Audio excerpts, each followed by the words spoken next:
The following they represent the views of this station or its staff and management and does not necessarily represent the views of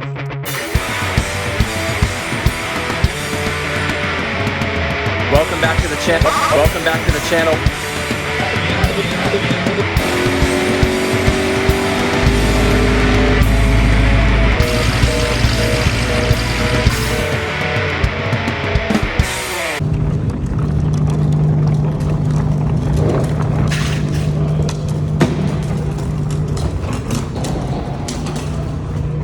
Do you think we're getting enough airflow through the front end? does not. Welcome back to the channel. I am having some serious trailer and race car day setup envy. There are some amazing trailers here, guys, that are probably worth 10 times what our orange car. Every time I go to talk, let's try that again. Maybe if I walk in a different direction, I won't be interrupted anymore. We are here at Auto Club Speedway with Orange Car, our 2012 Ford Mustang Boss 302, that Galpin Auto Sports and Addiction Motorsports, and us. We have gutted it and basically turned it into a tin can rolling on wheels. We still actually have more weight reduction to do, and we have some more modifications to the engine that we're gonna do. But we're gonna run it today at Auto Club Speedway, and we are still reeling over selling our Porsche 981 Cayman GT4. But we are also not only here to race, but we're also spying and keeping an eye out for future Porsche vehicles that we want to bring to the garage and pull up and park right next to this gorgeous 911 GT3 RS. Look at this.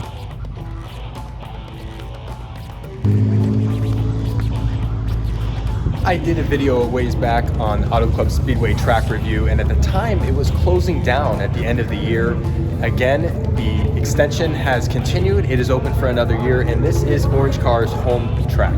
It really is. This is where it stretches its legs. We can wind up the gears, hit our top speeds. It's just a fun track to drive this vehicle on, especially due to the extra downforce, the aerodynamics, and of course the Roadrunner engine, which I just can't say enough good things about. The ZL1 with the proper transmission. That's good to see. The owner's name is Josh, and he picked the proper transmission. I happen to agree. It's good to see a GT350 Heritage Edition R on the track. That's good.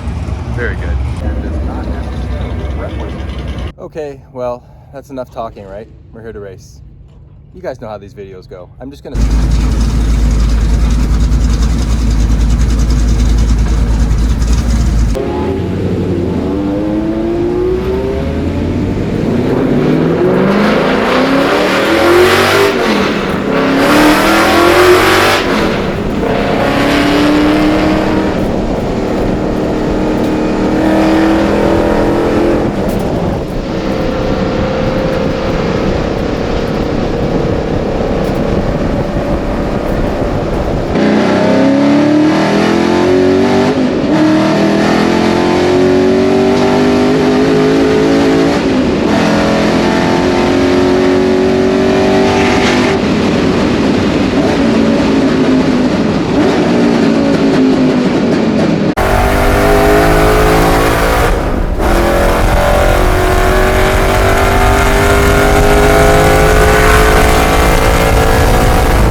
orange car, our beloved Boss 302 track car. What's next? What could we possibly do to this vehicle that we haven't already done? Believe it or not, we still have a long list of things we want to do to the Boss 302 to maximize its performance on track. The first thing we want to do is switch back to a 305 series tire up front and possibly in the rear, although we would like to go to a 315 and see how that feels. I do believe the 285 series tires have made me a better driver because there's less to work with. I am excited about getting more rubber to the ground with the 305 or 315 series tires. Jumping to suspension, we are considering the cambered, full-floating CV ball drive axle from Cortex Racing. Not only would this add rear camber to the rear wheels, but we would also increase rear grip, be able to get on the throttle earlier coming out of an apex, increase braking performance, and pedal feel. We will also be installing the Ford Racing Boss 302S lower control arms. The Steeda rear lower control arms we currently have installed on the Boss 302 are excellent. However, the Boss 302S rear lower control arms take all of the compliance out of that part of the suspension, leaving nothing but accurate, tight rear suspension. However, we will be looking to Steeda for a lightweight road racing K-member. The lightweight road race K-member will reduce the weight on the front of the vehicle, drastically improving handling dynamics and steering feel for the driver of the vehicle. Keeping with the theme of weight reduction, we are looking at front and rear tubular bumpers for the S197 Boss 302. This will again reduce weight on the front and rear of the vehicle, improving handling dynamics and overall steering feel with the vehicle. More weight reduction continues with lowering the center of gravity for our S197 Boss 302 with a polycarbonate windshield and rear window. Since the driver's side and passenger side glass windows have been removed, we are only concerned with lightening the windshield and rear window.